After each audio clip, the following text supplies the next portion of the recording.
Orange skies over Manhattan, record temperatures, the hottest year on record. Today we're going to discuss, should we phase out fossil fuels?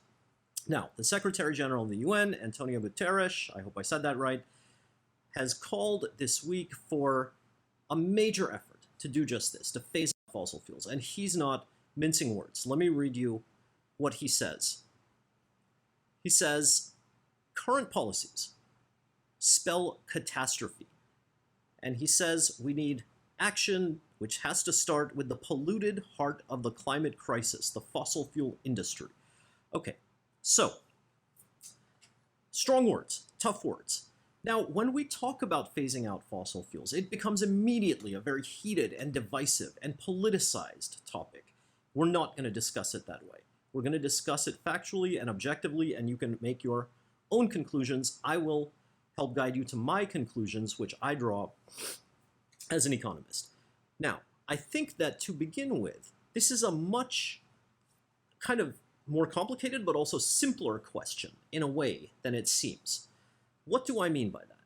So how I think it's the wrong question.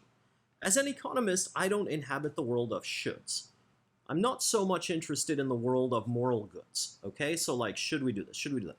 I'm interested in the world of coulds.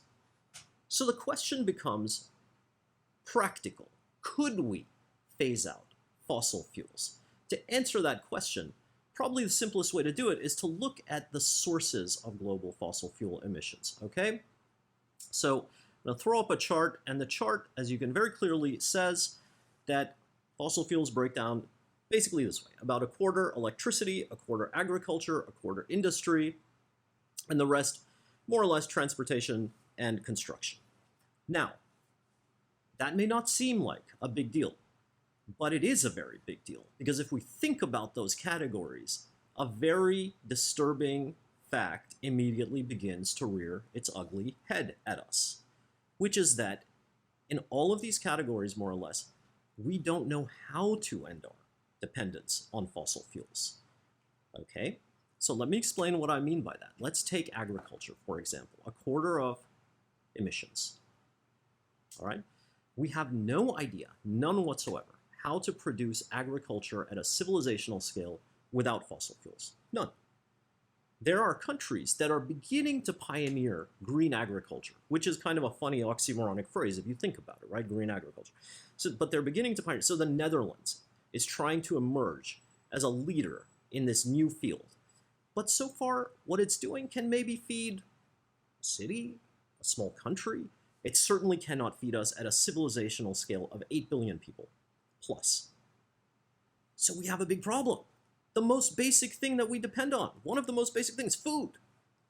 We don't know how to make it at a civilizational scale without fossil fuels. Okay? Let's take another one. Construction.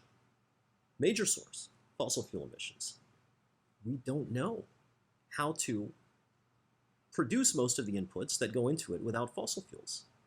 Cement, steel, iron, glass. Don't know. The world's first green steel plants are just coming online in Scandinavia. So Scandinavia is trying to emerge as a leader in green steel. Okay? But again, we don't know how to make green steel at a civilizational level. We don't know how to make it for billions of people living in Asia or Africa or what have you. You know, the Scandinavian green steel plant's a great thing, wonderful thing, don't get me wrong, but we're talking at a very, very small scale. Let's take another source, industry. So when we talk about industry, we're talking about factories, basically. Let's think about something as simple as plastic. You buy tons of household junk on Amazon, so do I. 90% of it probably made with plastic. Plastic isn't just made from fossil fuels, plastic is fossil fuels. Green plastics are, again, just beginning to emerge.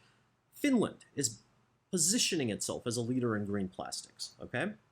But again, to produce them at a global scale for 8 billion people buying, I don't know, brooms and mops and vacuum cleaners on Amazon, which are 90% made of plastic and maybe some other, metal stuff that's not renewably produced, we have no idea how to make that at a civilizational scale.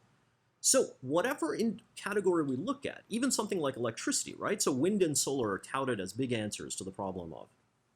fossil fuel-free electricity. And the truth is they don't really scale up either.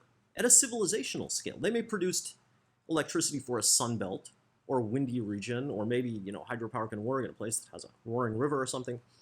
But at a civilizational scale, we don't have a universal source of clean energy in the same way that fossil fuels were a universal source, liquid, easily transported. Put them anywhere and it goes. Car, generator, combustion engine. We don't have a source of clean energy like that. So we have a civilizational problem. Okay? And this is the reason that emissions rise year after year after year. So what happens to make this debate so emotionally heated and so divisive is that we inhabit this world of shoulds. And I think that most thoughtful people can agree at this point that we should phase out fossil fuels. And that has to be done in a certain way, right? So if I go to the average person and I say, hey man, I think we should phase out fossil fuels. Are you willing to give up your air conditioner and electricity and household goods and clothes for the next 10 years so we can do it? He'll look at me like I'm crazy, right? He'll look at me like I'm a lunatic. So the average person is not willing to go without that stuff, right? If we ask them to, how long would they do it? A year? 5 years? They certainly wouldn't be willing to do it for a generation or two, right? Go back 200-300 years in history. A huge decline in living standards. So the question becomes not should we end our dependence, but could we? And the answer to that is, even if we were to get people to agree and say, okay, yes, I'm willing to go back to 17th century living standards for 2 generations so we can stop cooking the planet alive. Great, you agreed to do that, you're a good person, wonderful, awesome. But we still don't have the answer. So it's almost fruitless to ask them to do it right now. So all of that leads me to a certain conclusion as an economist. Even if we were to get people to agree, we don't have any idea how to produce the basic material bases of our civilization in a fossil fuel-free way. So as an economist, that leads me to one conclusion. We need a huge wave of investment, probably the biggest in human history, focused on all this stuff. How do we produce all this stuff at a civilizational scale? Food, water, steel, glass, medicine, agriculture, industry, transportation, electricity.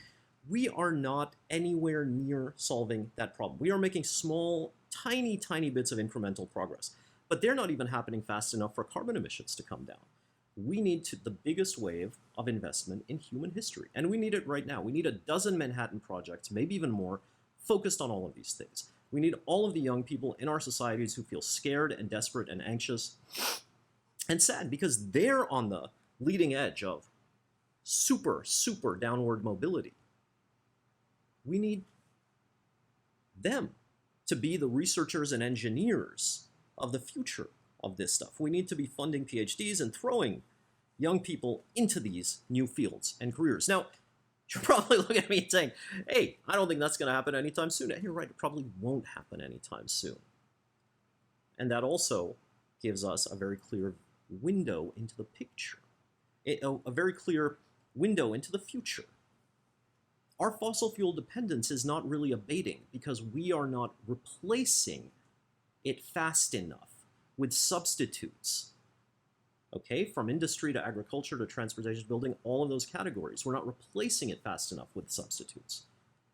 And so yes, we're in a mess and we're in a trap, and things are going to keep continuing this way until we get serious about reinventing the material bases of our civilization in that way. Ending our addiction, not just focusing on the shoulds, but the coulds. Does that make sense? Thanks for listening. I'll talk to you guys soon.